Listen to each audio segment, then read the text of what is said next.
The city was a sprawling jungle of concrete and shadows where the night had a habit of swallowing secrets whole. The neon lights flickered in and out like bad dreams, and the air was thick with the scent of rain and despair. We're doing Spider-Man Noir.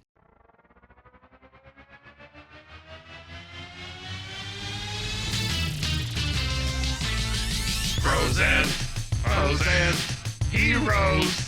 Gonna tell you about frozen heroes. Gonna tell you about comic books, costumes, facts, boots, and other stuff. In this week's issue, Spider-Man Noir.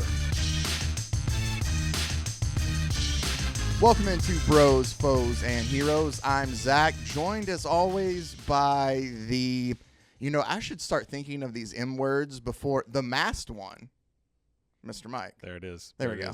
How are you? I'm good. Good. Lot going on, moving and shaking. Decided last minute. Moving and shaking. We're recording this. This is going to come out on Monday. We're recording this on Friday. Peek behind the fourth wall. But decided just late last night on a whim to be like, hey, I really feel like going to see the new Deadpool movie. Yeah. So texted my brother, even though he had to go to work a lot earlier than I did today. He was down for it. Oh, good for him. And so we showed up at a 10:40 movie, which didn't start until like 11:30, 11:40 because of all the trailers, obviously. Really? That many trailers? Dude, I mean, it wasn't that many, but it felt like, it's one of those things, and this seems like such an old man thing to complain about, so I really kind of don't want to because I don't think I'm there yet. But it was one of those, at least if my younger brother's saying it, then part of me feels like, oh, okay. But he was just like, man, it'd be nice if we went to a 10:40 movie and it started at 10:40. As you were talking about this, I texted my wife and said, we're going to see Deadpool this weekend because she's been out of town. Yeah, and so you offered to let me go last night. I offered to let you go and with me. I felt really terrible. You shouldn't. But No. I would be in big trouble if I went That's without her. fine. So. See, Not trouble, but you know what I yeah, mean. no, that's totally fine. I was either going to go see it by myself or be able to somehow convince, my brother was down for it. Yeah. So that's good. I'm no glad you had somebody to spoilers go with. whatsoever. I really enjoyed it. It's a Deadpool movie. I mean, you know what you are getting going in, and I enjoyed every single bit of it. So that is my review of it right now. We'll wait a couple weeks and talk more about it. I'm assuming after we both seen it to kind of go into it more. But until then, I'm not going to ruin anything for anybody. It is, if you like the other two, I think you'll like this one a lot. Did you enjoy the Elon Musk cameo? Don't remember that one. Got to be honest. Okay. I was just taking a shot in the dark. Unless it was just like a voice. No. I was taking a shot in the dark as to who showed up. Yeah, no, I'm not going to tell you. Barack Obama? Well, I'm sorry. Spoiler alert. There is no Elon Musk. Oh, okay. Camera.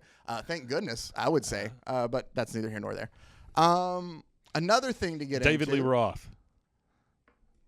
Yeah, he's just singing I Can't Drive 55. He's over on the side of the road. Just but if you just drive Wait, like he's on. I Can't Drive 55. Oh, that's not him. That's Sammy Hagar. That is Sammy Hagar. Yeah, if Whatever. Sammy Hagar showed up in that, then it's a second tier show. Here's the thing. Like, I'm having a reach to try to pull, like, hair metal music, Mike. So, Are you? That's not my genre. The entire crew of Slayer shows up. I know White Snake. Yeah, White Snake. There you go. That's one. See, but that's Do you know Great White? Like the They're shark? The ones, well, it's a band, but it's a shark. Or it was, and then they burned down an entire room full of people because the pyrotechnics hit one of the curtains. Remember that? I think I've heard this story. It was only one way in, one way out. Yeah. That was rough. I do vaguely remember the story Once of that. bitten, I don't know twice the band, shy. but That was their big hit. Was what? Once bitten, twice shy. Oh, I do know that song. Yeah. Huh. Yeah, I'm sorry. Well, let's move on to something else. Before we get into today's Rat. comic.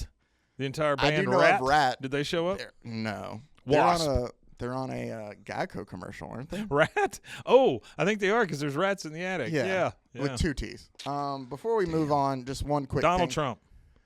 We're done trying to guess cameos, and I'm not. Okay, sorry. So, what we have, two things to cover real quick. First of all, if you missed it last week, there is flat versions of Mike and Us. Oh, yeah. I'm going to put it like right.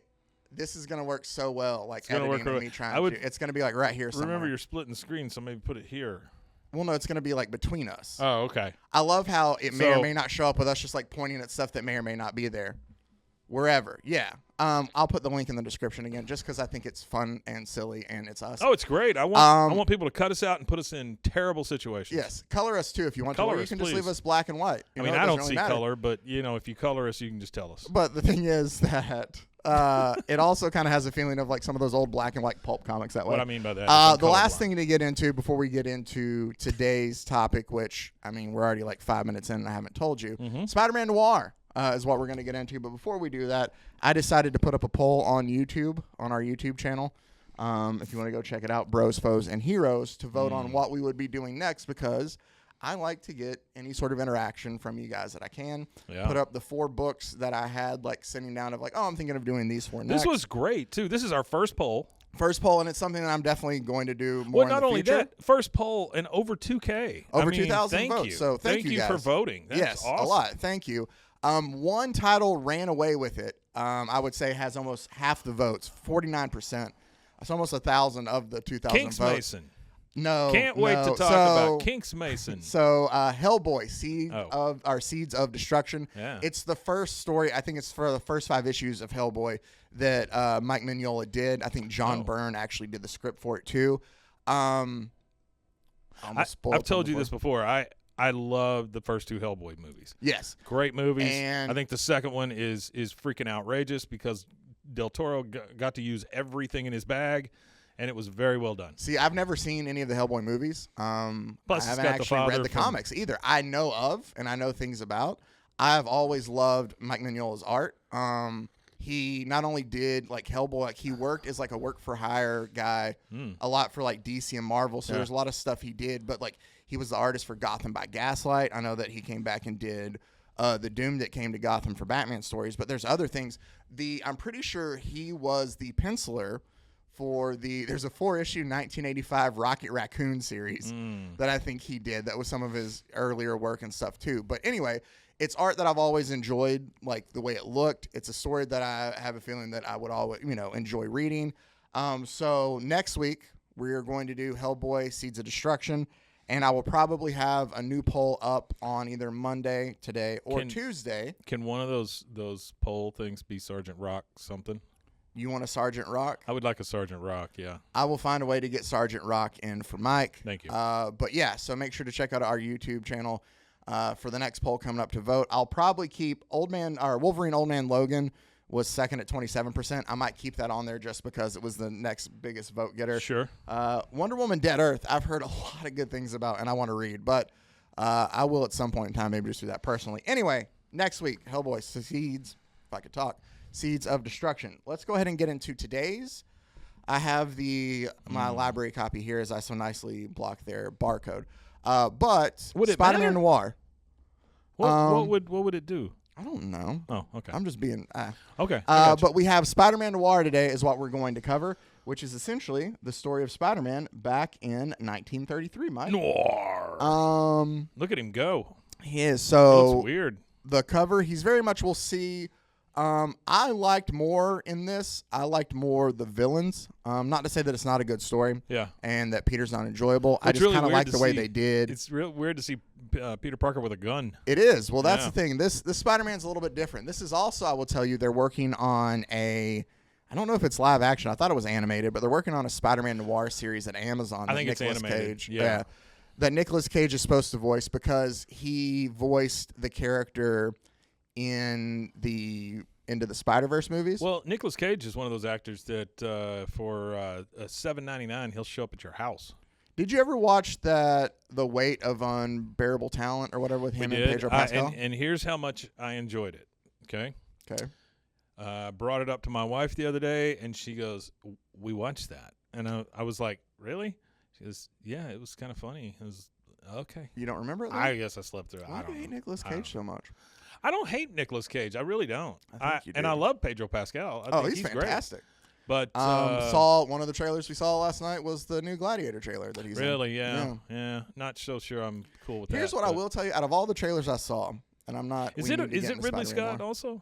Yeah, it is Ridley. Okay. It is Ridley Scott. Out of all then the I'll trailers I trust saw, the new Alien Romulus one Oh yeah. is the trailer that, and I'm not really big into like Alien, but it just like it was put together really well. It's supposed to be a horror movie, basically. Yes, and it felt like and that. it goes back to the original premise. Yeah. You know? So it felt like that again. Not necessarily Less my cup of tea, sci-fi, but it more seems horror. good. Yeah. It seems like it would be good. Yeah.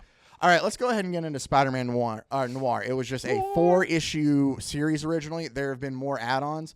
I have the sequel, which I think is Face Without Eyes at home that I just haven't read, that we get to see 1930s versions of Doc Ock and other characters. I think the cool. Sandman and those. We don't see them here. Sorry, spoiler alert there. He's not No, the that's original okay. story, but Donald the Trump's characters in it, we though, do right? have are still very fun and very interesting. Huh? Nothing. Sometimes I miss Mike's jokes. No, I'll probably it giggle wasn't like even 5 a minutes joke. later. You shouldn't have missed it. Yeah, you should have missed it. It's terrible. Spider-Man Noir, though, I think 2009 is what we're talking about when the original one came out here. Yeah, the first printing was in 2009. 4 issues. Writers are David Hine and Fabrice Sapolsky. Art by Carmine D. Giandomenico. Wow. Letters by Artmonkeys Studio. Cover art by Patrick Zurcher. And the editor is Alejandro Arbona. Wow, So, they made that easy on you. yeah. But still, I just want to make sure and give credit as we go absolutely, ahead sure. and break down into what I enjoyed. Like, I read this all in one night, all 4 issues. Yeah. So I enjoyed it for the most part. I just thought it was fun. So we start off. That's the Daily Bugle. Kind of, we're back in 1933 is where we start off. I'm trying to remember if it gives us a date. It looks like New York City, January 1933 is where we start off. What's the one with DiCaprio with the toast and, Great Gatsby? Yeah, it kind of looks like that. Okay. So we have the Daily Bugle, and police show up, and they're asking, where's Jameson's office, as in J. Jonah Jameson.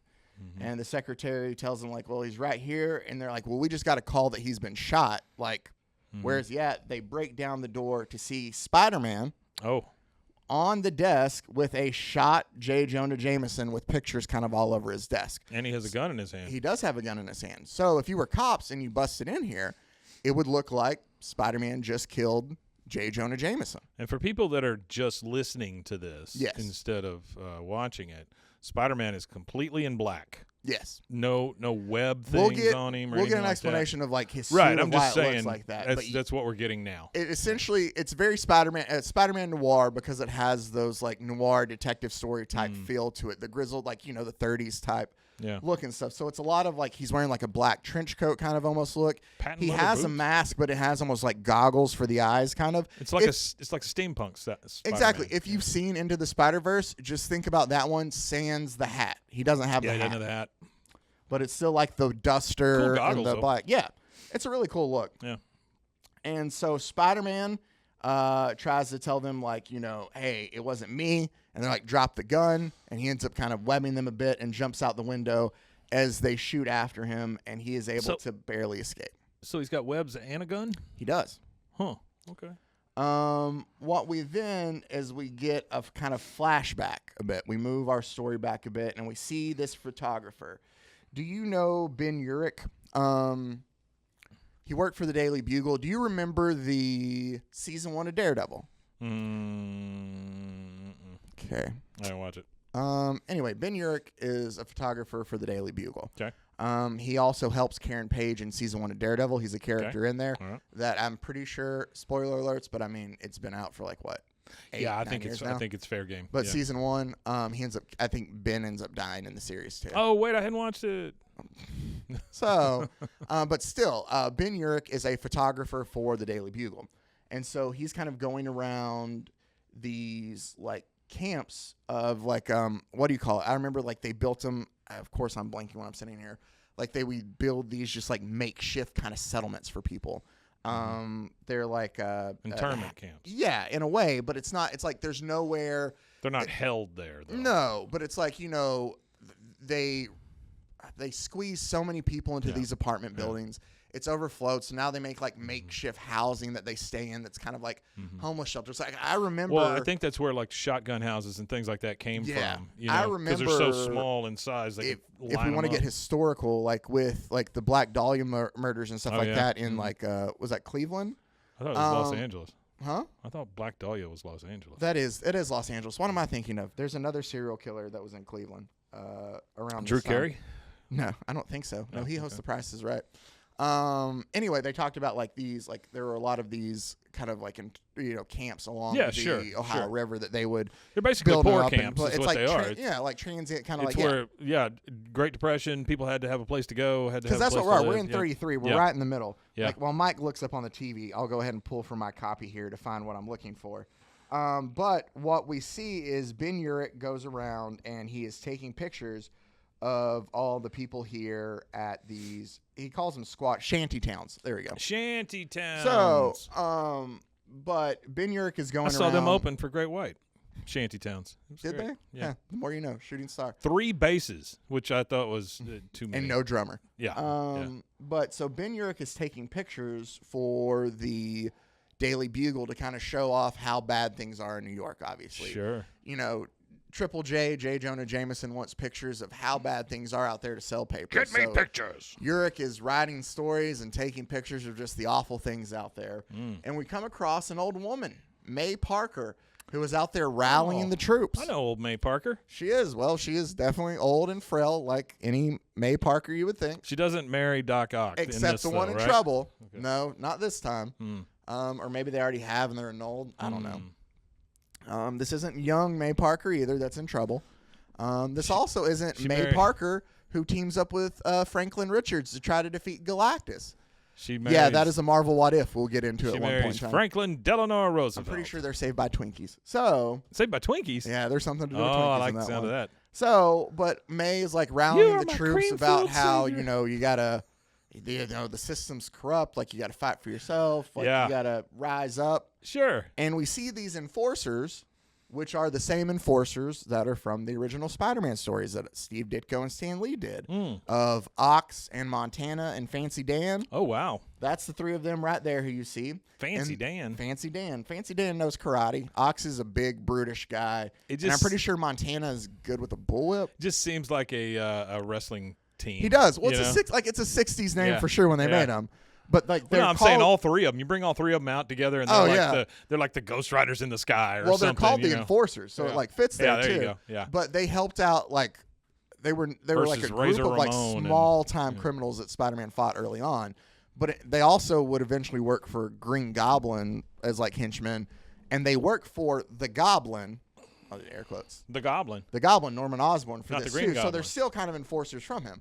Well, no, he's referred to as the Goblin. We'll get to him. Wait, there was Green Goblin, Hobgoblin, and Hobgoblin. That's what was the other one. Yeah. And that's Franco, right? Franco was Green movies? Goblin. So was there's been a lot. So was Defoe. We haven't had Defoe a Hobgoblin. Was Green Goblin. Yeah, and so was Franco. I thought Franco was Hobgoblin. No, they're all Green Goblin. Oh. It's just they just had Harry Osborn. I need a Hobgoblin. They did on both. No, we haven't gotten. I need a new lizard. I don't want Jamie Foxx he's Electro, isn't he? I don't want that anymore. They did better without. He was in the newer one. They had the character. In the newer one, it was different because they're bringing them all in from other timelines and stuff. All right, so back to the story at hand, and so the enforcers are trying to stop May from speaking, and they're like, maybe you should kind of calm down a little bit. And Peter sticks up for his aunt, and he's just kind of pummeled by the enforcers there, and he's like tied up he's hit with the bullwhip. Like they just kind of deal with Peter. And about that time, Ben Urich takes a picture and tells them, "Say cheese, guys." Uh-oh. And they all kind of turn and look at him, and they're like, "Oh, what are you like? What are you doing here? Like, what problems do you want, Urich?" Like they already know him. And they're like, he's like, "Maybe you should leave the boy alone, like unless you want everybody to see what you guys are up to." Yeah. And that's the last thing a gangster wants is pictures. Yeah, well, pictures in the paper. Yeah. And so the enforcers kind of tell Urich, like, "It's a good thing you're protected. Come on, let's get out of here." And as they leave, Fancy Dan tells the others, like, that old woman and the boy and Urich, they'll get there soon enough kind of thing. Yeah, sure. Photographer Ben Urich walks Peter Parker and his Aunt May home. And once he walks them home, he sits there and he asks Peter, like, "Hey, can you get out after midnight?" Just asking him, like, "Do you need to be home? Like, can we go somewhere else?" Yeah. And what he does is he takes him to a club called the Black Cat. Which is ran by one Felicia Hardy, who is Black Cat in the Spider-Man comics. All right. That's her right there. But in this, she runs the nightclub kind of thing. Yeah. That's the thing I like, is that we get a lot of Spider-Man characters, but they're obviously in different roles in the 30s. It's very much like these Elseworld kind of Batman stories and things you get of where it is the characters you know, but they're just kind of different roles. Right. And so, like, they come in and they sit down and they talk, and I can't read the font on there, so I'll just pull it for mine to kind of go over some of the things while they sit there and they talk there at the Black Cat. And Uric tells Peter, he was like, you know, I like you, Peter, and I like your Aunt May. I don't want to see you getting hurt the way that you're going. Like, it seems like you're headed that. And Peter tells him, like, you know, you think that she should keep her mouth shut, don't you? Like, you're just like everybody else. And he's like, yeah, sure. Like, you know, I believe that there's good guys and bad guys and all that, because Peter tells her, like, she's believing in something that I believe, like, she's doing good. Right. And Uric tells him, like, I believe in all that, but, like, take a look around this room for an instant. He goes, look over there. And he kind of points over to people in the room there with him. And he's like, you see that guy over there?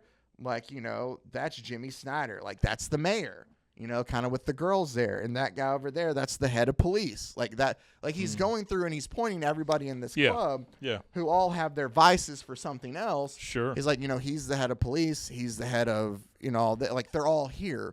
Like they're all greased by the same palm. They're all getting something out of it. Exactly. They're all dirty. He's like, and we have, there's also this industrialist that's named, Aldolph Crane. That's Aldolph. like he's the big money in the city. So he talks about, like, here's the mayor here, or maybe it's Aldolphus. It is Aldolphus. My pages go like right down the it's crease. so much better when you say Aldolphus. For sure, especially in 33. Yeah. But so he points out, like, there's the mayor, there's the chief of police, there's like the most money here in town. Like, they're all just as crooked because they all work for him in a way. And about that time, they all work for Aldolphus? No. Norman Osborn walks in. Oh, okay. As in the Goblin. Yeah. That's the guy there in his white coat. Mm-hmm. But the thing is we met the enforcers earlier of Fancy Dan and Ox and Montana. Yeah. Those aren't the only guys in his crew. I don't know that you can say Fancy Dan anymore. No, I don't know. Daniel? We'll just call him Daniel. Fancy Daniel. Yeah. So Daniel, Montana, Daniel. and Ox. We also see some more of his kind of right-hand men that you might be a little more familiar with. Okay. As we see the tall guy right there is Kraven the Hunter. Oh, okay. And the little Nosferatu-looking character, which I did enjoy this for him, is Vulture. Oh, yeah. He looks like Vulture. He looks like he should be Vulture. Yeah. Yeah. So we talk about Vulture was Michael Keaton, I think, in the Spider-Man movie. This is a different Vulture because this is a Vulture that we find out. So Norman Osborn comes in with his group then of Daniel, Ox, Montana, Kraven the Hunter. You told me to. I know. Kraven the Hunter and Vulture. And he goes and he stops at Does Vulture have a name? Adrian Toomes. Okay. But, you know. And I don't remember Kraven's the full name. Yeah, no, Adrian Toomes is brought up because we'll see how they do Kraven is that a bird or a monkey on his shoulder? It's a monkey. Okay. Well, you know, Kraven's like a master of all. Yeah. Anyway, the so bird monkey. I don't know why my voice cracked like that. He stops there. Oh, Fancy Daniel stops at the table and is like, oh, fancy seeing you here to the two of them after they already had the run-in. And Norman swings by and he's like, good evening, Uric. And Parker, like, is it? Like, you know, he's like, I heard about your uncle because here's the thing. We find out Peter does tell him that his uncle was kind of like he was a part of the movement. Like he would talk with like Aunt May and then somebody like killed him. Like, you know, they wanted to silence him. He knew too much. So they killed Aunt Ben. Yeah. And Aunt so Ben. Norman kind of tells him like, it's a shame what happened to your uncle. Uncle Ben. Uncle Ben. You said Aunt Ben. Aunt Ben? Well, I mean, sorry, Uncle Ben. I mean, he can do whatever he wants. That's true. I'm just saying. But it is Uncle Ben still here. And Norman tells him it's a shame what happened to your uncle. Like I heard about it, like torn apart by dogs. Yeah. What a shame. What the hell? He got torn apart by dogs? Yeah, and like he's just kind of smiling about it. Yikes. And about that time, Peter says, don't even say its name, and takes his glass and just throws it at what's in there into Norman Osborn's face. Yeah. And he starts patting his face. And when he does that, you see Adrian Toomes or Vulture like he's about to attack. And Norman just kind of stops him with his hand, and he's like, you guys have a good rest of your night. Like, he just kind of like calms them down. And as they walk away, our Felicia and the bouncers there, Felicia Hardy, Black Cap, and one of the bouncers of the club comes by and is like, you guys need to leave. And they throw the two of them out for having thrown the drink on Norman Osborn. Well, I guess the other guys are a little more important. Yep. And he did instigate by throwing the drink on him. That is very true. So it's always the second guy who gets caught and thrown out. Usually. Peter did kind of instigate it a bit. But rightfully so, because obviously Norman Osborn knows more than what he's leading, and it's a sore subject of somebody killed your uncle. I would think that maybe you might throw a drink. I completely understand it. You know, if you get your uncle torn apart by dogs, you are allowed to throw one drink. Yeah, that's true. State law. So he finds out that Uric and Peter are talking more as he's like walking him back home afterwards. Finds out that he doesn't have a job or anything, so he decides to set him up. Peter doesn't have a job? Peter doesn't. Okay. He decides to set him up at the Daily Bugle, taking pictures. He's like, you'll come with me. We'll go write these stories. Like, you'll be my photographer. That way, I can also keep an eye on you because you kind of essentially you got a lot of piss and vinegar in you, kid, and you're going to get yourself killed. I guess it was still okay to have that mustache at that point, right? Yes. Well, Okay. J. Jonah Jameson kind of always has. I get it, but I'm saying this time, you know. Time too. If it was 1940, I'd be like, yeah, you need to shave that sucker. Yeah, but he's always kind of. So that's kind of like the plan they come up with.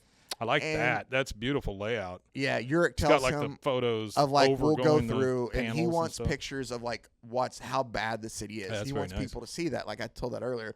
So he takes Peter with him, and that's the thing. Is like Peter just essentially carries his gear, but it's him being with Ben. Like they're taking these pictures, they're seeing these stories, and for Uric, he's like showing Peter like, here's everything else that's going on around New York City. Like it's not just like, yeah, you're right. There's a lot of bad, but there's bad everywhere, kid.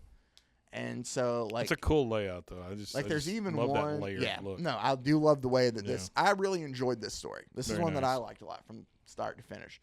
So the two of them are sitting there after going out and taking pictures, and they're having pie. I can only assume because that's what you eat at diners for the most part. Damn fine pie. And Peter decides to tell him. He goes. Where Uric says that he told him about the night that Uncle Ben was killed. And he tells him that Uric said that it was old news to me how he died. He says, what I didn't know was that Peter was the one who found his uncle's mutilated body. So Peter tells the story as in like they killed him and then they just let the dogs kind of go after him. Like that's how disrespectful they were to him. And Peter found Uncle Ben afterwards. So it's like obviously a very big thing for Peter. What we find out is, though, and this is where we get one of our first little twists in the story, is Uric tells him, he goes, I thought I had it bad, but I never went through half the pain and loss that he's been through, like as a kid. Like he's just listening to this story. And we see that Ben Uric, it would help if I go the right way, has some demons of his own while he's going through this story because it shows him back after they've met at the diner and Peter telling him the story about the night he found his uncle of him like cooking up, I'm assuming heroin, like in a spoon and shooting it up. Like Uric has his own demons as well that he's dealing with because he tells him as he goes, he says, it wasn't dogs that tore Ben Parker to pieces. It wasn't dogs. Like he's reliving something that he knows. Yeah. And we see Vulture. He goes, all those years in the freak show, we're talking about Adrian Toomes. Because I didn't necessarily go into why Vulture looks like he does.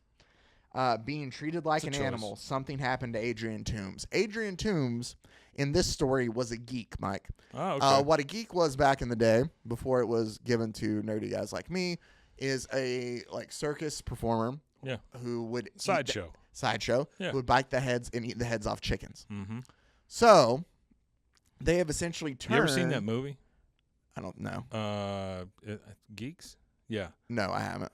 Yeah, that's a good. It's creepy as hell. Okay. It's actual carnival sideshow people. Oh no, but it's acted out as a movie. And I'm not saying the acting is great or anything, but it is creepy as hell. And it's like it was made in the 30s, I think, 30s or 40s. Some stuff from the 30s. Yeah, it's just creepy looking stuff. Yeah. But it says and he talks about how it wasn't dogs, like it was Adrian. Like something happened to him there in those sideshows of being treated like an animal, of being forced to do this day in and day. This is Vulture. So he's essentially, his mind has eroded into that of a beast. Like Vulture is just like if you can see his teeth, like he looks like Nosferatu, and his teeth are all like sharp and pointy and spiky. It looks like he tears stuff up with 100 extra teeth. He does, and he tells him, he's like, somehow he developed a taste for human meat. And how do I know this? How do I know that Ben Parker's living body was cannibalized? Because I was there. Oh. And we find out that Ben Urich was there the night that Uncle Ben was killed. So he knows for sure that it was the goblin who did it. We go into issue 2 now of our story. Goodness. And we're going back to Urich is kind of, developing some of the photographs. Dark room. He's in a dark room. That him and Peter are taking of the different things they have. And while they're pointing it out, like Peter's noticing like, hey, like all these accidents and stuff that we've taken pictures of, like that fire, because he's asking like, why would a landlord set the building on fire? And he tells them, well, they've lowered the rate so much to get as many people in there as possible. So everybody's like stacked up on top of one another. Yeah. You can't make any more money by squeezing more people in there. So you got to get rid of it. So you got to get rid of it. So what do? You torch it down. Sure. Well, somebody's left in there. Like, and that's the thing is like there was somebody left in there that died in this fire. So it becomes a murder now. And it's not necessarily just You got to remember at this time, there was no like, we can trace accelerants or DNA so or any they of would that do kind that of stuff. and Burn it down. And just for the insurance money. Yeah. Well, there was somebody left inside, and so it turns into a murder. And Peter points out when they're developing the photos, hey, look, here's Daniel, because we can't call him Fancy Dan anymore. But he's like, the enforcers are in these pictures. Like, the goblin has something to do with this. Yeah. Like, we find them on all these pictures. Like, Sure. you should do something about it. And that's where he tells him, he's like, kid, like, you can't do anything about it, essentially. He's like, it's all like he has his hands in everything. It's kind of like the story he tells him. Like, what are we going to do? Like, even if we put all this information out there, like, he'll just stop it from coming out. Is essentially kind of like the story he tells him when doing all this. And so Peter is upset by everything that's going on. But what he does is, I'm trying to find the part where I leave. So Peter leaves upset by all this. And he goes, and he tells him, he's like, hey, go take these pictures to the Daily Bugle for us to make the late edition. Let's see if we can still make it. So Peter leaves, and he comes back, and he tells him, like, Ben, we did make the late edition. Ben? And Ben is out. He got high again, and he's in his chair just conked out. Passed out. Peter kind of sees the needle there, and Peter's upset by this. But he gets a phone call while he's there. And Peter answers his phone. And the phone just says, Spider, that you? It's the Fly. I got a hot one for you. And he's like, Peter doesn't know what's going on. He's like, yeah, go ahead. And he's like, okay. And he tells him that this action's going off. Like the Goblin's goons are picking up a shipment of antiques. Here's the place that it's supposed to be to the Metropolitan Museum. Like, here's a, like, it's so essentially. So the guy thinks he's calling Ben. He's calling Ben. Okay. This is Ben's source, I'm assuming, for all of these stories that he has. Ben is referred to as the Spider. Right. His source is the Fly, kind of. And the Fly tells him, all right, I got to go. He tells him, like, meet me down at Pier 571. And he goes, the Spider? What in the world are you up to, Ben? And he hangs up and he leaves the note, but he heads down there to see him anyway. And what he does is he kind of hides to see what they're doing. And the enforcers are unloading these weird, like this spider totem and all these weird antiques from like Africa and stuff. And Craven tells him to be careful, and he ends up dropping like one of the boxes, and this totem falls out, and all these spiders end up crawling out of it and crawling all over Fancy Dan, and Fancy Dan is eaten alive by these spiders. Dan is fancy no more. Dan is fancy no more. And so Peter also, while he's watching them, like they load it up, because like, what should we do? And they're like, don't worry. I'm sorry, I don't think he kills them. He hoses them off. Yeah, they're about to eat him up, but he hoses them off. Well, he said he's dead. Those spiders killed him. And Peter's like, don't scream, don't scream. And about that time, Peter himself is bit by one of the spiders that got away. There we go. This is a full page one that it's making a full thing for some Origin reason. achieved. So what happens is while he is bitten by it won't make it full screen. The spider, he essentially thinks that he has met this spider god. Like it causes him to hallucinate, and it tells him like, why do you tremble, little man? My bite brings death only to those with evil intent. I will bestow on you a greater torment, the curse of power. So it's like these fancy spiders that apparently are fancy, like some kind of mythical. They're from another country, ancient. Yeah. Spider god spiders. Yeah. That bite Spider-Man or Peter can give him powder. Yeah. Powder. Give him power. I don't know if they give him powder. They might give him powdered power. When we find out, he has all of his spider powers now. Uh-oh. So he got bit by a spider. That's how he has his spider powers. He tells and heads back to Norman's place to confront him about all of this. And we see that Ben Urich has shown up already at Norman Osborn's. And Osborn asks him, he's like, what do you want, Urich? Like, he's like, I pay you to stay out of my hair, not to come and get in it. Like, Sure. What are you doing here?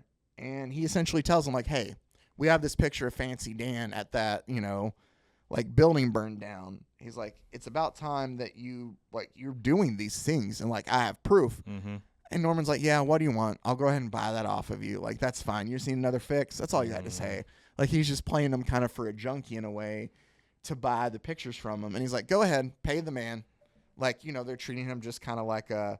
And about that time, Peter busts through the window to attack all of them. And he lands on the Goblin's desk. And he tells him, I'm here to give you a message, Goblin. It all stops. The extortion, the drugs, the prostitution, the protection rackets, all of it. And he's sitting there. Not the protection rackets. Not the protection rackets. And he asks him, he's like, or what? Are you going to arrest me? The only way you stop me is to kill me. And he kind of holds him like face to face looking at him. And he asks him, he's like, so are you ready to do that? And as he's there, like staring at Osborn, Ben Urich is kind of like backing out of the room scared. And Peter or Spider-Man turns and sees him and is like, Urich? And so he chases after him because he's like, why are you here with the Goblin? Yeah, obviously. sure. And he chases after him and he falls down. And he tells him, he's like, how could you? Like, how could you be doing this? You're taking his filthy money. Like, tell him, like, why? I had respect for you. Sure, right. Like, how could you do that? You're just a drunk and a junkie, and you're not helping anybody. Like, just kind of going after him. He's like, he bought you like a dog. And as soon as he says that, like, Ben's looking up at him. He's like, Peter? Like, he knows. Yeah. Oh, this is Peter doing this. And about that time, there's he tells him, Peter, wait, let me finish. And he's like, stay away from me, Urich. And he just kind of goes away to leave Ben as everybody else shoots after Peter as they run away. So it's obviously hit Ben in a way of like, man, something like I have let Peter down. I love how that guy in New York just wears a cowboy hat all the time. Oh, yeah, snow. Montana? Well, I mean, he's from Montana. Bozeman, probably. But Ben is back at home. Bozeman, am I right? And what Peter has said has obviously hit him, right? Yeah. He's like, man, he's kind of right. Like, I fought to do all this. So he calls up J. Jonah Jameson, and he tells him, he's like, all right, Jonah, you've wanted the story that's going to sell you paper, that's going to show everything. Let's do the story that's going to go ahead and take out the Goblin. Like, I have all the pictures. I have all the information. Let's go ahead and do it. So he's ready to go. He's ready to go ahead and print the story. Let's get it. Yep. And Jonah tells him, he's like, all right, come on, I'll come pick it up from you. He's like, don't worry about coming here. We don't want, I'll come get it from you. Sure. And so we get the speech bubble because Ben Urich has been our narrator this whole time. And he's like, tonight I'm doing the right thing. Tonight I'm burying the spider. Like I'm finally going to do what's right. And there's a knock on its door and he's like, I know who I am. And he opens the door and it says, I'm Ben Urich. And we get a blam from a door. Like he's opened the door and it's somebody there with a gun that has shot Ben. We literally see the muzzle and the whole thing. Yep. And just going he tells him right like, I'm taking my life back. I'm trying to zoom out. There we go. Yeah. He's like, I'm taking my life back. And we see that Peter is back at home and he's putting together his Uncle Ben's old war uniform from World War I. Oh, okay. And that's what he takes and he makes it into a costume. That's why that suit looks that way. Exactly. Got it. And that's what he uses to that's make smart. into a spider costume. That's a smart way to handle that, like within the story. It is. Yeah. And then also, that's where the revolver comes from, too. I got you. It's Uncle Ben's as well. Yeah. He's like, I need it just in case. He does have his organic webs that we'll find out, but they are organic. They are organic. Okay. And he goes back to see then Ben. So he's making his costume, and what we see is we go back to Urich's apartment, and Jonah's standing there on the telephone, J. Jonah Jameson, and he goes, "It's done. The spider's dead." So J. Jonah Jameson also works for the Goblin, and Ben Urich is now dead. As we see Spider-Man in his new outfit on top of a snowy building that says, "Say your prayers, Goblin. Here comes the Spider-Man." Wow. And that is our halfway point in our story. That was cool. And the perfect place for us to take a break before we wrap up Spider-Man Noir right here on Bros, Foes, and Heroes.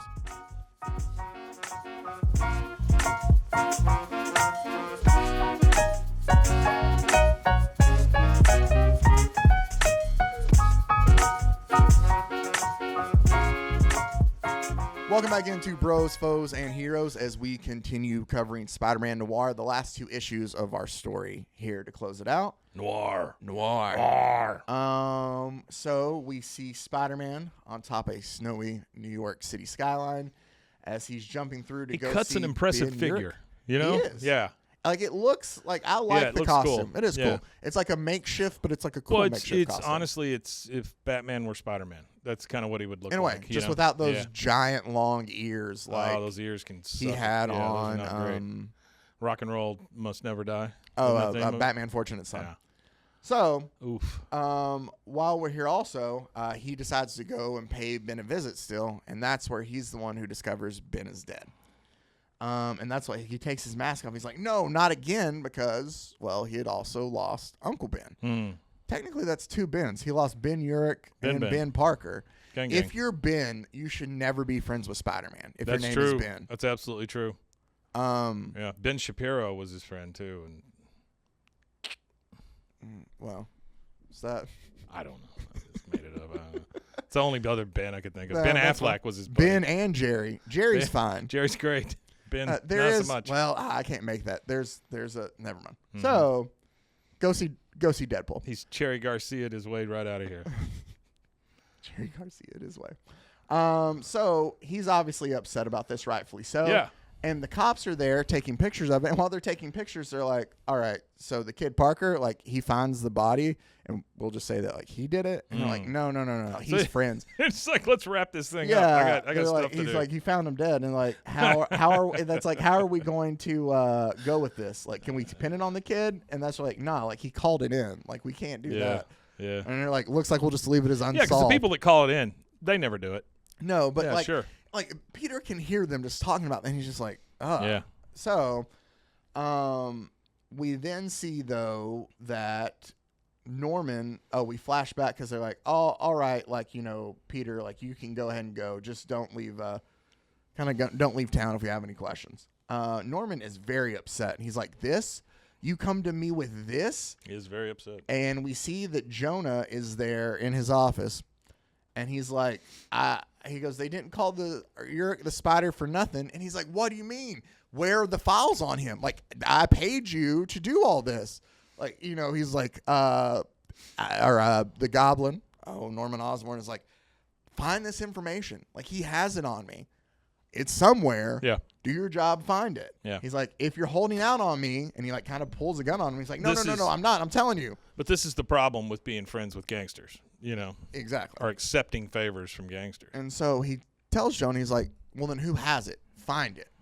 Like, go ahead. Who would Urich trust with all this? Go and find that information. So while they're out and about, Peter Parker's kind of walking down the streets, and the bodyguard from the Black Cat from earlier stops him and goes, the lady's been wanting me to find you. She wants to talk to you, as in Felicia. Sure.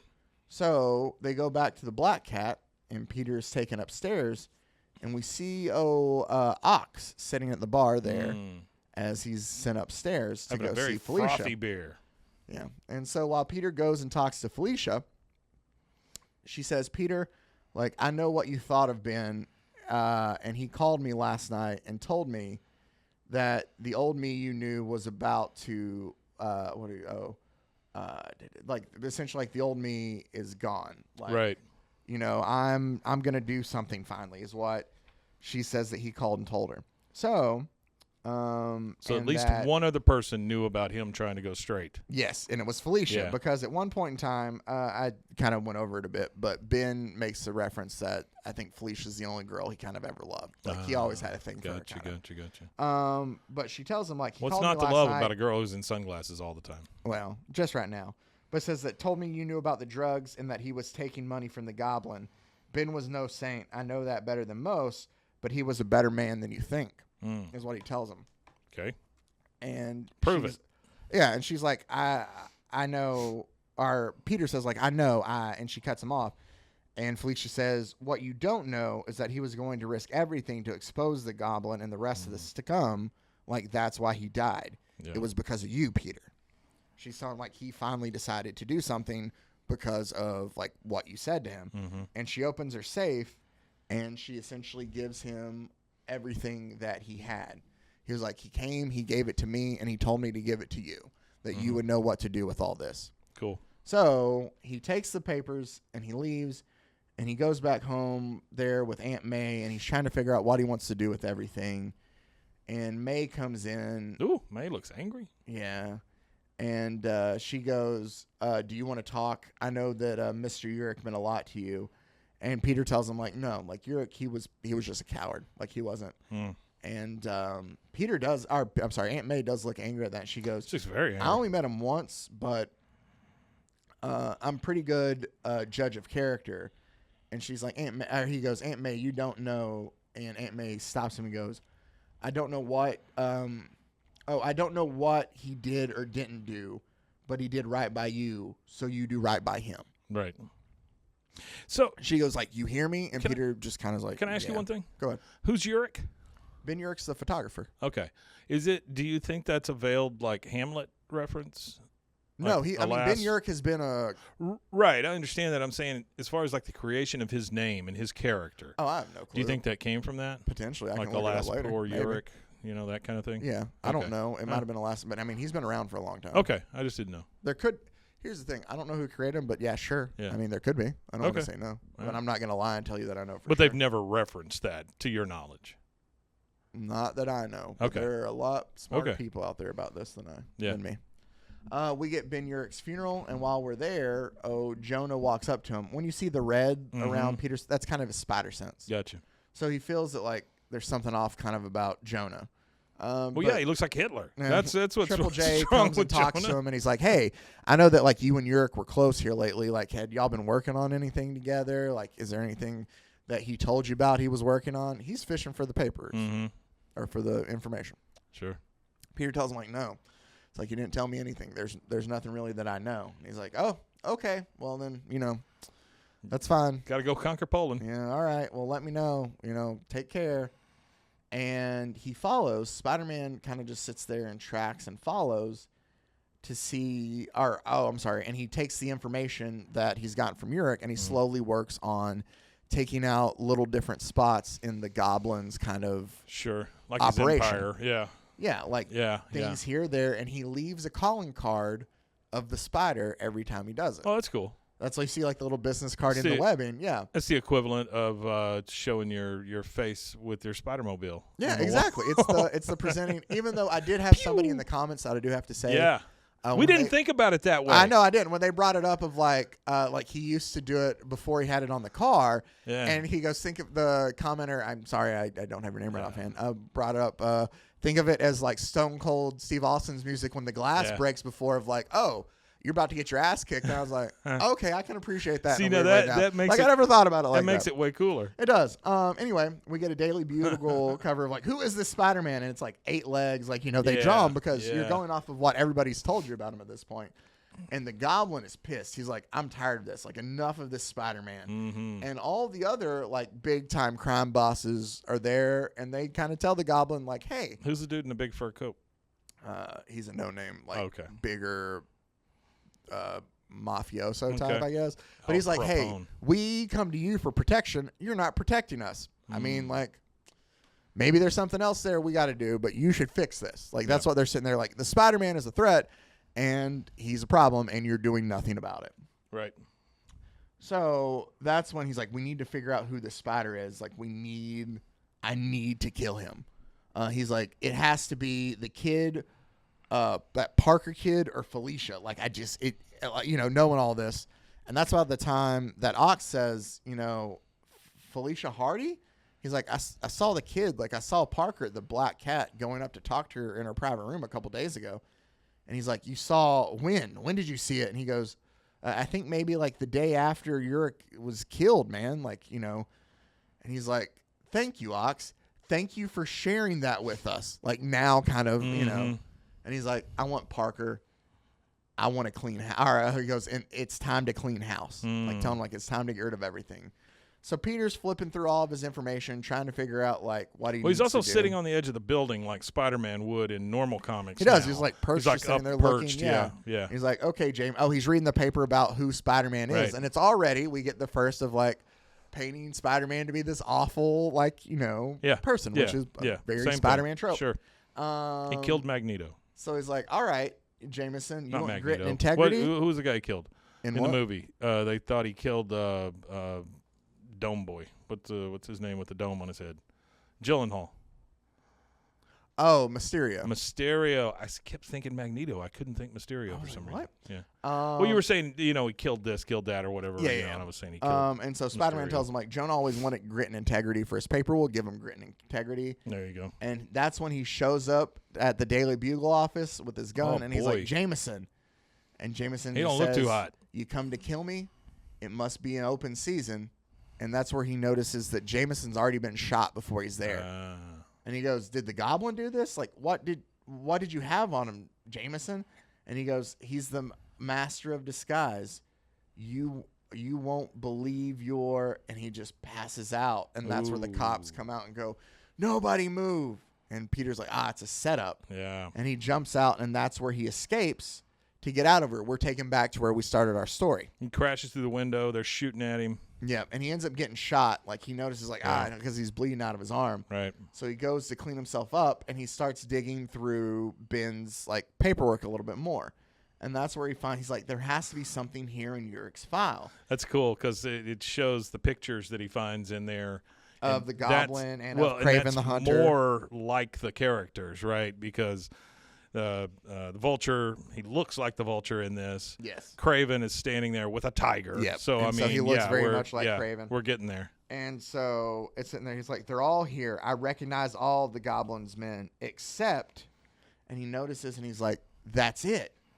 And about that time, he goes to the city morgue. And as he's there in the city morgue, I don't think those guys can hurt you anymore. And he's looking at, like, the toe tags, and he finds what he's looking for, and it's J. Jonah Jameson. And he pushes his face in the morgue already. In the morgue, because he's dead, yeah. Well, he got shot. Well, I'm saying it was quick. It was. And he pushes his hands onto his face, and he notices that it keeps the impression. Oh, it's not and really like, him. Whoever performs the autopsy on this course is in for a big surprise. Can I make a guess? Is it Clayface? No, Clayface is Batman. Damn it. That's DC. God, that would have been so good. But it would have been so good. No, it is Sandman. It is the similar. It's another character like that's been around for a bit. Let's go. Come on. I'm excited It's also Kraven's half brother. Oh. Dimitri, I'm not gonna. It's the Chameleon. Oh, I don't know if you know of the Spider-Man the Chameleon. He's a master of disguise. He's been an early villain since like issue 16, maybe before that. Like, he's been around for a long time. That makes sense. It used to be he had the technology to make himself look like anybody.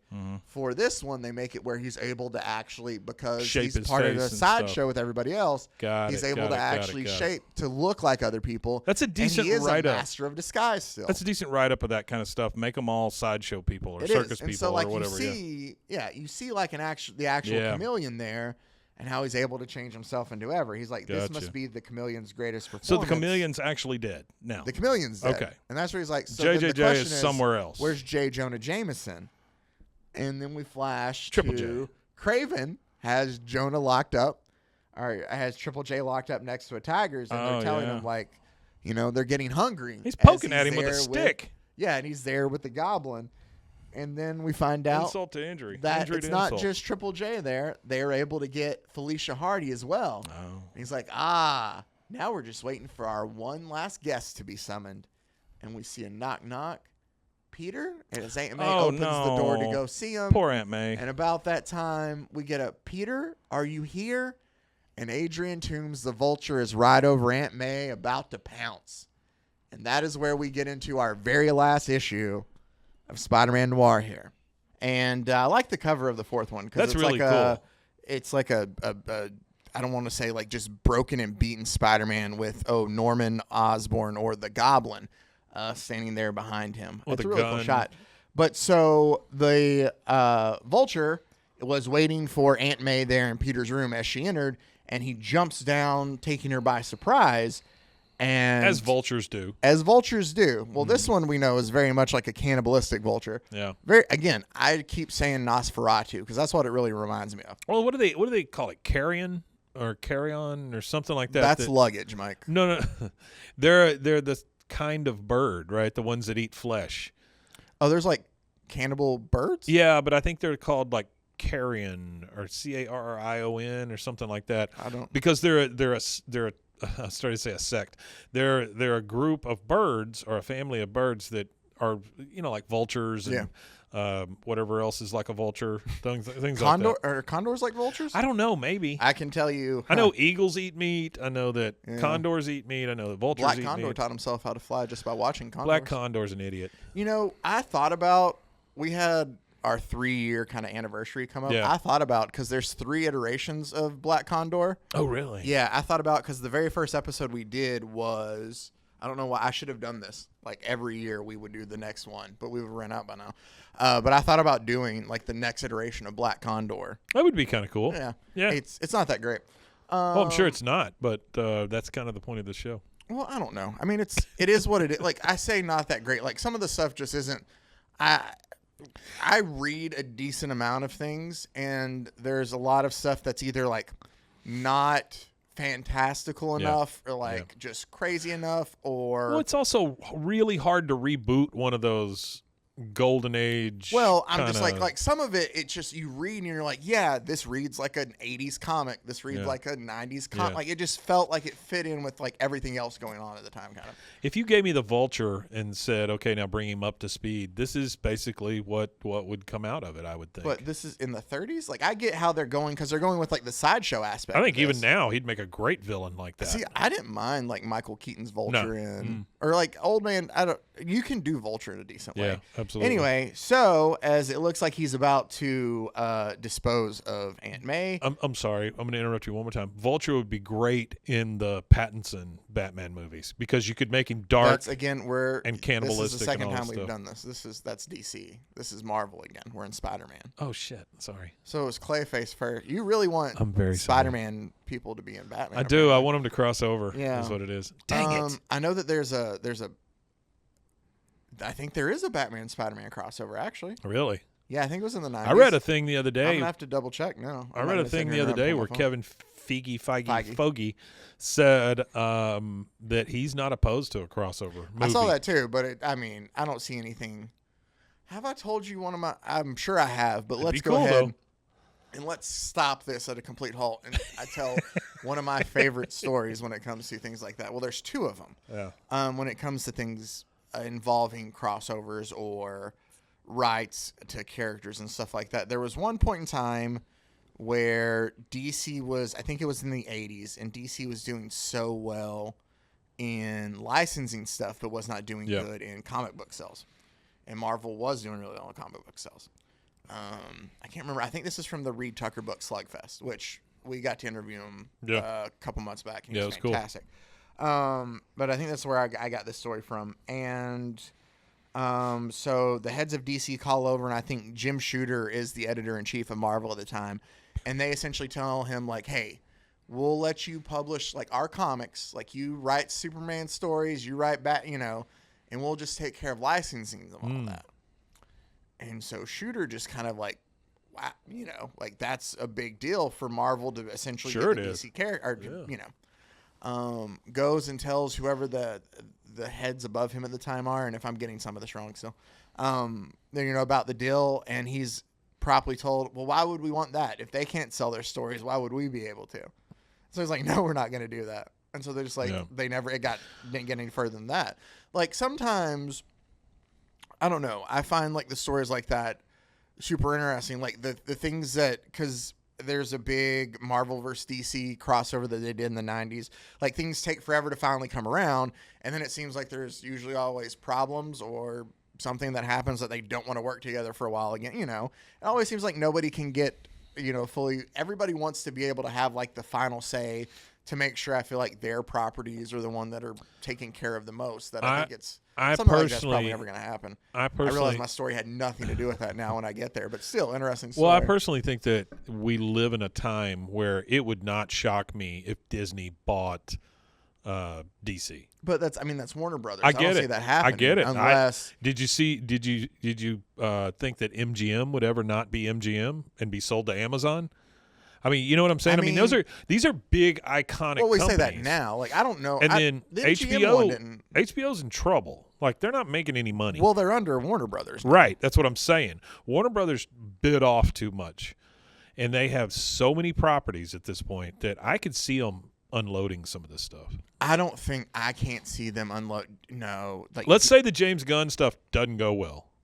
Well, there is a chance that no matter what happens, like if he comes out and you love the movies or you absolutely hate him, there's a chance still that Warner Brothers will not go through fully with whatever their plan is. Oh, absolutely. They have a reputation of doing that. And that's not even saying, like, I know that the Snyder fans out there are like, oh, like the DCU made so much money and they just didn't follow through with the plan.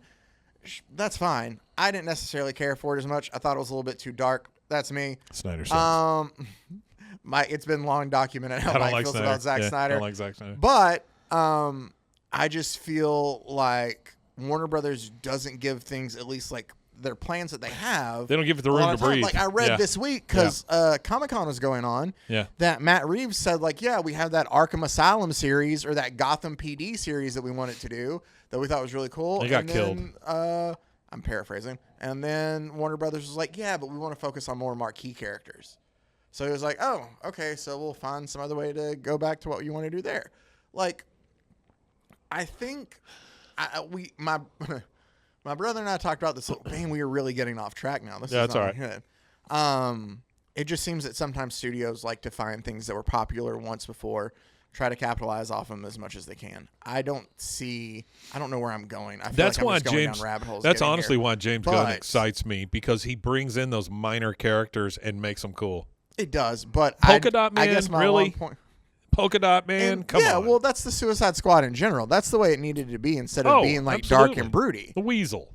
Well, that's the thing about the Marvel, but that's the thing about the Marvel universe that worked at least in the first part is it's not super but that's dark. DC, it can right? have moments.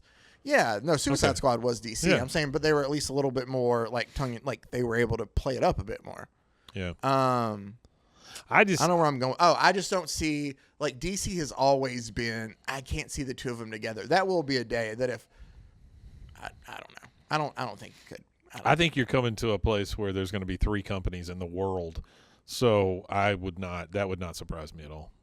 So we went from Walmart will own them all at some point, just to be in or Amazon. Oh yeah, come on, think about how many monopolies there are now. I don't know where we got off track here. We're supposed to be talking about Spider-Man. Do you know what's cool? Noir. Spider-Man. Yeah, let's go back. Let's get into Spider-Man Noir after our little weird rants here. So I blame it all on Vulture. That's Vulture has attacked Aunt May. If you don't remember where we were after 10 minutes of mindless rambling, and Spider-Man has shown up now to just in the nick of time to essentially call off Adrian. So that's him in the door? That's him in the doorway right there. Okay. So it's just a shadow of the dude you see. Well, you can kind of make out in right, but I'm saying that's the noir part of it. You know, it's just his shadowy figure kind of showing up. And I like those eyes. Yeah, they kind of glow a little bit. Goggles there. Cool. Here's the thing. I got to pull up my book because, again, I tell you, it's hard to read off the screen that you're there. Right. And so while he's sitting there looking in, Adrian Toomes or Vulture tells him, like, you know, hey, are Spider-Man, how fast do you move, Spider? Is it fast enough to stop me from snapping her neck is what he's like talking about Aunt May. Why does everybody want to kill Aunt May? And Spider-Man, that's just one of the tropes. She's old and people want to or marry her. And then kill And her. Spider-Man says, no, probably not. And about that time, he pulls up the gun to point it at the Vulture. And Aunt May is kind of pleading for him not to shoot, but he doesn't listen. And Spider-Man goes ahead and just shoots the Vulture and sits there and kills him. And Aunt May, oddly enough, is very much like, you killed him. Like, you shot an unarmed man. And he's just kind of like taken aback. And he's like, but he was going to kill you. And Aunt May's like, yeah, but who do you think you are? Like, they say that, you know, you can shoot webs. Like, why didn't you do that? Why did you, why didn't you, like, right after she got saved? Yeah. But it says, like, the goblin sent the piece to trash here. Oh, I'm sorry. I'm reading from the, she goes, they say you can shoot webs. Why didn't you use that? And he goes, he was going to. And she goes, yeah, to kill me. You said that. You want me to thank you? Is that what you want? Like, she's giving him a hard time for going and killing. What an ungrateful turd. No, I get her point is like. No. She was going to get killed by this ravenous, cannibalistic vulture man. But she's saying he didn't have to use force to do it. Come on. It's the 30s. Everybody was killing everybody. Well, that doesn't make it good. And Peter does apologize to her. Okay. He does tell her, I'm sorry. Sorry I saved your life. Thing he says as he kind of walks ingrate. off. And Peter now goes That's a thing in comics, though. Like, these heroes swoop in and they save people, and then people are like, why'd you do that? Well, we're trying to save you, idiot. But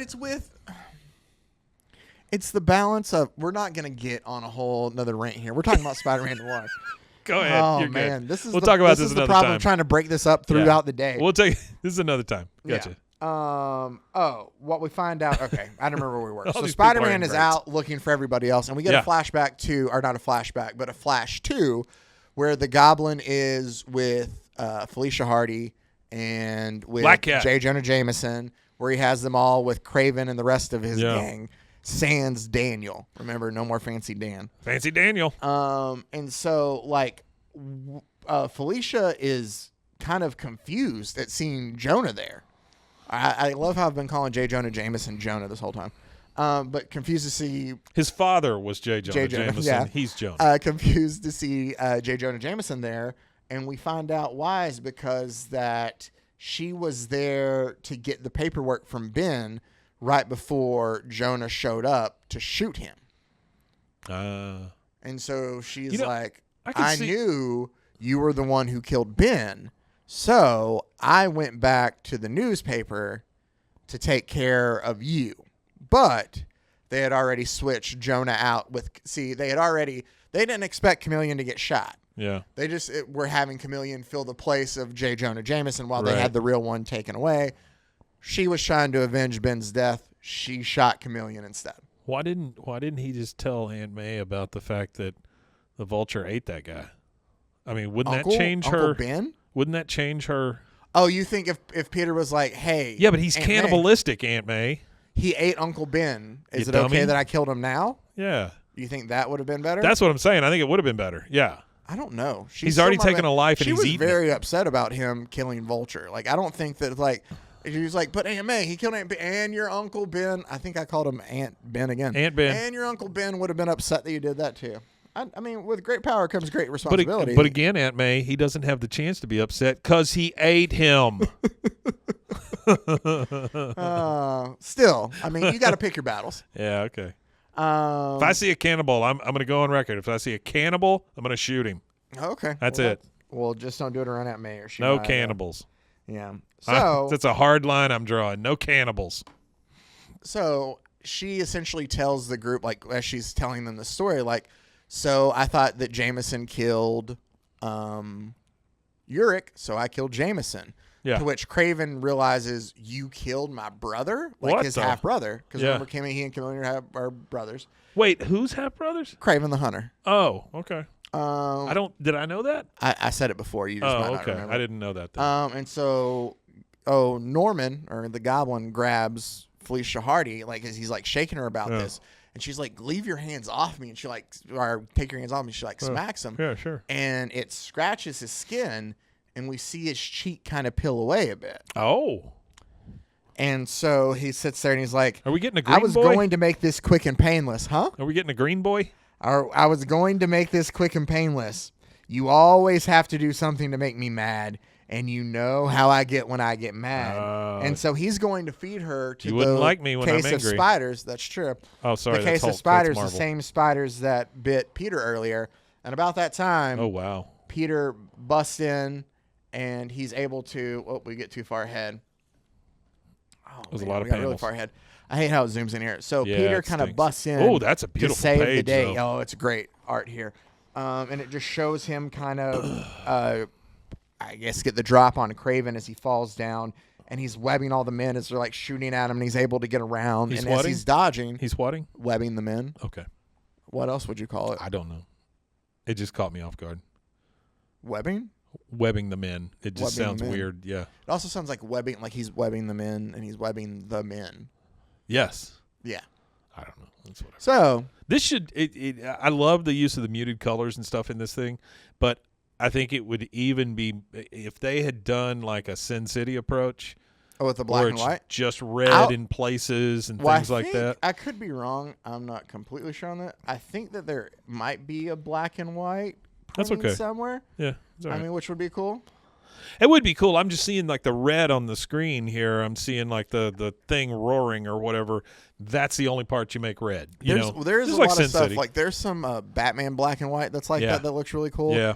They did. I just know from looking at Deadpool that there's like a Deadpool that's black, white, and red, where it's like those are the only three colors What was- used throughout and stuff. What was the Batman one where he was like all yellow or all green or whatever? That do you remember that? It was like him and Robin, and it was just a terrible story. I think it was done by Millar, wasn't it? Didn't he do a Batman thing?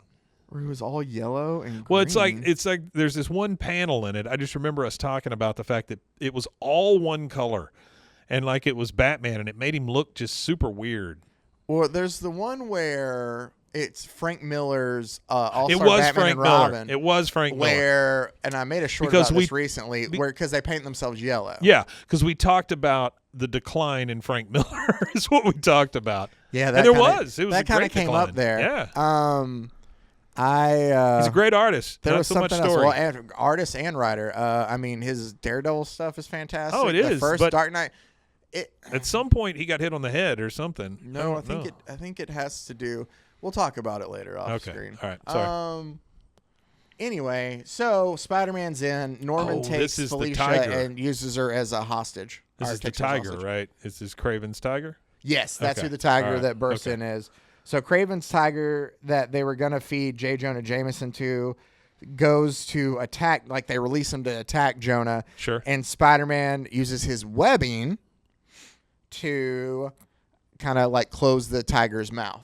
Yeah. We do see as It's a good use of webbing. That's true. As Norman, here's what I do like. There's small things that they made that I like that are included in here.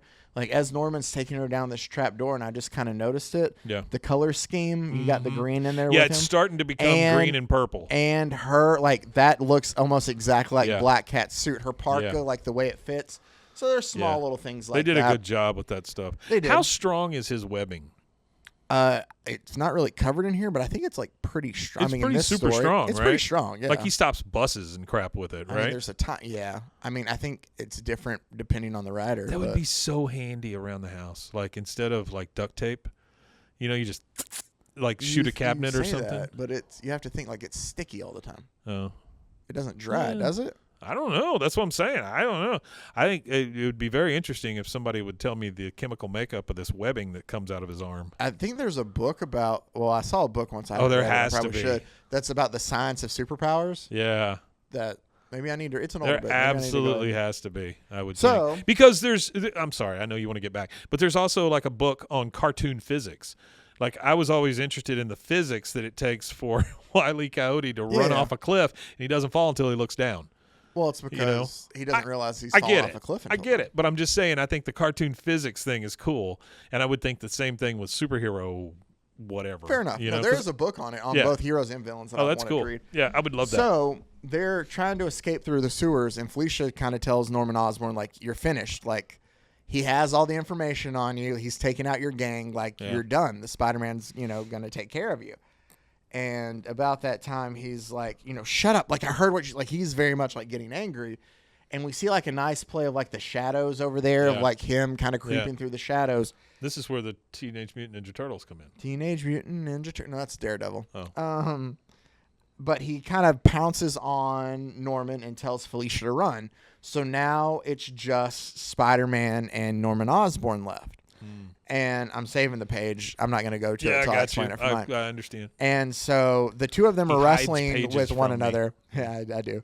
They're wrestling with one another, and Norman tells him, so this is it. It's the itsy bitsy spider. It gets the drop on the big bad wolf before we bring the curtains down on this charade. But let's just see who's under there. And he grabs the mask. Norman grabs Peter's mask to pull it off. And about that time, we hear a no as Peter grabs at Norman's face to stop him to go. And he grabs his face, and they both kind of unmask at the same time, essentially. Yeah. And what you get is we see that Norman sees that obviously it's Peter Parker, Spider-Man, but we see why Norman is now known as the Goblin. There's a lot of is face because in this he thing. was born with like some sort of condition that left him looking like a lizard. Like this. Yeah. And that's what he tells him. He's like, how about that? It's Urich's punk, after he realizes it's Parker. And he goes, what's the matter, kid? Never been to the freak show? Because all of these, as we've seen, is set at this time. Essentially, Norman and he explains it here because Peter says oh, Goblin, that's why. And he tells him, all my life when the other kids threw stones in the freak shows, all my life, now when they say the name, I hear respect. And the few that have the privilege, the very few to see this face, they know one of us is going to die. Ooh. That's what it's kind of like a nice little line. And he goes, so how about it, kid? I see it in your eyes now. You got what it takes. He tells him that same line from when he busted in earlier back in issue 2, where he's like, if you want to take care of me, you got to kill me. It's always kind of creepy to me whenever you see the where you can see through their face. With his teeth go to here, but then you can see a hole in his cheek. Oh, and it's kind of like the Two-Face cheek. Well, it's like that, or Crypt Keeper, or whoever. Crypt Keeper is one for sure too. Yeah. I hated that guy. The Crypt Keeper. Yeah, because of his jokes or what? Huh? Because of his jokes or what? No, I mean they weren't great too. Well, I was a kid when that came out, and so he just freaked me out. Oh well, I think he's it was a puppet. age. He's a puppet, right? That makes him freakier. And so he sits there and they wrestle the gun away, and Norman kind of sits it and points it out himself, and he's like, come on, kid, go ahead, pull the trigger, be a hero. And we get flashbacks Peter remembers or thinks about Jameson gunning down Urich. Yeah. He thinks about finding his Uncle Ben. He thinks about Aunt May, who's like, I don't want to live in a world where people kill one another like animals. Oh, my God. Just shoot him and so in the Peter face. just tells him no. And he gives him the gun back. And he tells him, I'm not going to take that's easy for you, Osborn. You're going to stand trial. You put me in, the Goblin tells him, you put me in a courtroom, you don't get a trial. It's just going to be just this crazy sideshow type thing. He handed him the gun back? Is that what you that? just said? He tells him no. See, he has the gun, and it's there. There's a fine line here, right? I understand not wanting to take a human/goblin life, but you don't give him the damn weapon back. Well, and so that's the thing. He's like, you can't do that. It'll turn into a spectacle and a sideshow, and I'm done with those. And so he goes to shoot Peter, and Peter uses his webbing to take the gun and throw it away. Well, just don't give it back to him. Well, Peter, and, web it up. That is true. That would have been a simple way not to just don't give it back. But then you're in the damn sewer. Throw it. I mean, so the Goblin kind of tells him, nobody puts me in a cage. Nobody backs we hear me in a sound the corner. all of a sudden, and it's like, what? And about those time, all of those spiders from earlier come down. Oh, wow. Because they've escaped from the cage and all the chaos upstairs, and they kind of just devour It's a lot of spiders. the Goblin as he's like, no. And that's done for Norman Osborn. Do you see him die? I mean, we get that, yeah. Okay. So he's not I dead. haven't read the sequel. I haven't read it. That's I know what I'm saying. Doc He's Ock's in not it. dead, right? Yeah. I mean, what would be cool is if he gets spider powers from this also. Oh, and then you get a spider goblin. That was a thing, I think. That's I what think I'm there's saying. been That a would be spider cool. goblin. Yeah. So then we flash forward 2 months later, and she it's definitely Felicia. has that black cat suit on now. Well, I mean, it's all white. Yeah, But you know what I'm looks, saying. yeah, I mean, yeah. that down in that bottom panel, she looks like Black Cat. She does. And so she's reading about all the corruption charges that have been brought against like 17 high-ranking police officers. Like essentially everything that Ben had papers on, Peter went and printed, and it's been released. Sure. And about that time, Spider-Man shows up and goes, "Do you always read alone when you're alone?" Like, because she's reading like the headline out loud. Yeah. And she goes, "I'm not alone, am I?" Like she knew he was there. And then she tells him, "You can go ahead and take that ridiculous mask off too." To which he's like, "Oh, you don't like him?" And she goes, "Why are you here, Peter?" And he just says, "I can't get it out of my head what the goblin said about you and him." Like just talking about, oh, I forgot I didn't go into all the side stairs. But he says, do you leave? Oh my goodness. When they printed the book here for the small one, the words go right down the spine. And so I'm like having to like pull apart. But Peter asks, he's like, "Did you leave Ben like for the goblin?" Because there was obviously some sort of relationship between the two of them. And Felicia goes, "What happened between me and Norman Osborn? It's long and complicated, and it's none of your business." To which he just kind of looks and he's like, "All right, well, I found something among Ben's papers that I thought you should have."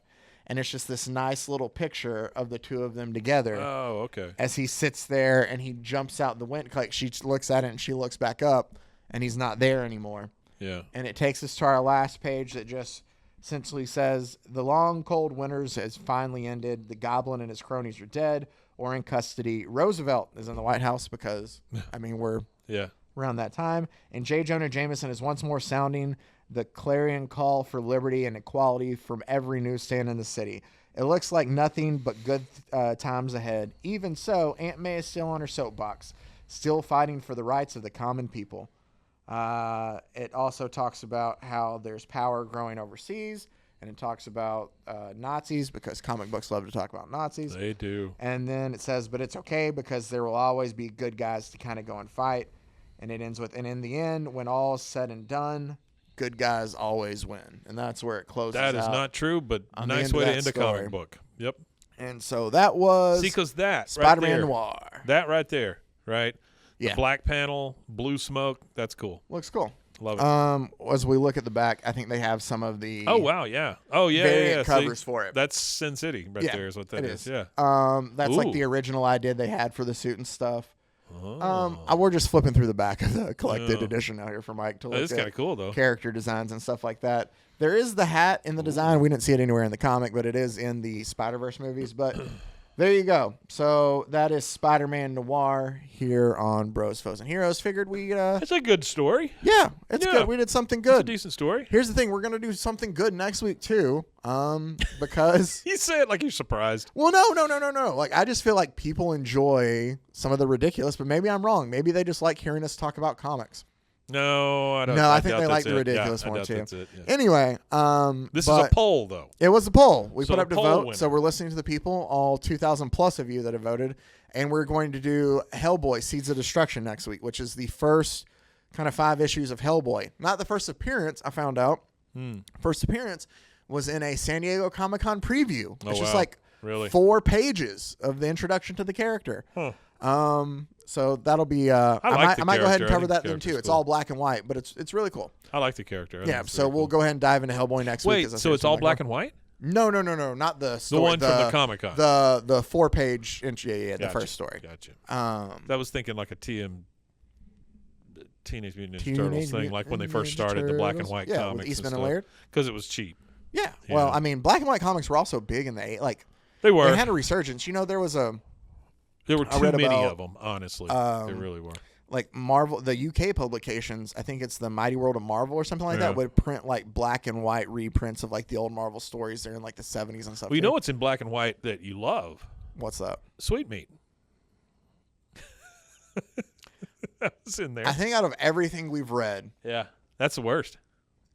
That is, that is my worst comic I've ever read. I would read Black Condor 5 times over. Dude, Black Condor was entertaining. Yes, absolutely. I mean, he even pretended to be well, I say that like it's wrong. he pretended to be a senator and like pretended to be this Forgot about woman's that. fiance. Yeah, and she didn't even know. And but her father knew and went along with it. Yep. It's rough. Weird. But anyway. My favorite part is I'm going to fly now, and he just flies. does it. Anyway, we got That's a lot the of great stuff in our back catalog you can go listen to. Oh, yeah, please Hellboy coming up. We'll go ahead. I don't know if we'll do another poll. We'll try to do something silly. Some more Silver Age stuff. I know people like the Silver Age stuff, too. So we have a lot of great things on the horizon that we'll get to. But as always. Don't do the Sergeant Rock thing. Just throw it on the poll and see if people like it. I'll throw out another poll then for what we can see for the week after that for Hellboy. That'd be cool. But as always, thank you guys for taking the time out to watch and or listen. Thanks. Or if you have the time, make sure to check out Rogue Media Network and the other Rogue Media Network family of podcasts. RogueMediaNetwork.com. And until next time, stay safe, everybody. Golly. Pros and heroes. Gonna tell you about pros and heroes. Gonna tell you about.